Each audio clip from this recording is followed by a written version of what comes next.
Middlesex on top thanks to Robson Tunn.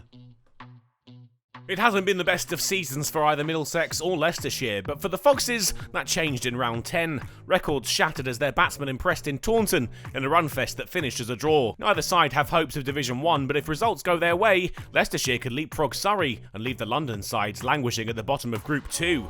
After winning the toss and choosing to bat, Middlesex opening pair Sam Robson and Josh De Caires got off to a patient start, with last week's chastening collapses fresh in the memory. And that approach got them to 50 runs. The rate slow, they reached the mark of 114 deliveries. De Caires could only add 17 before he fell to Ben Mike with the score in the 70s, and he was a little unfortunate to go after chopping on. But shortly after losing his opening partner, Robson went to his 50. 72 balls required, a 2 off Parkinson got him over the line. There was time for one more Robson boundary before the break, his 5th 4 of the innings taking Middlesex to 86 for 1 at lunch. Robson now had Eskenazi by his side, and the pair looked untroubled by the unfortunate demise of their colleague, 100 now on the board for the hosts.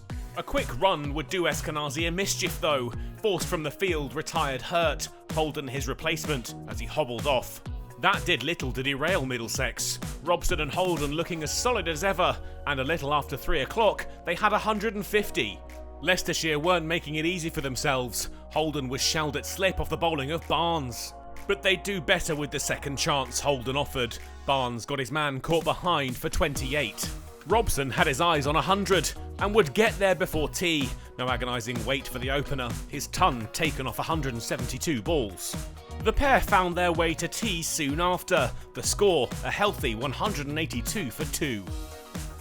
Robson and Mitchell were closing in on 200 after the restart, and they got there without too much to concern them. It stayed that way for some time, the score heading towards 250 soon, both men in decent touch. They had no trouble getting to the mark, another bonus point chalked up, and Middlesex's batting travails from last week looked a thing of the past.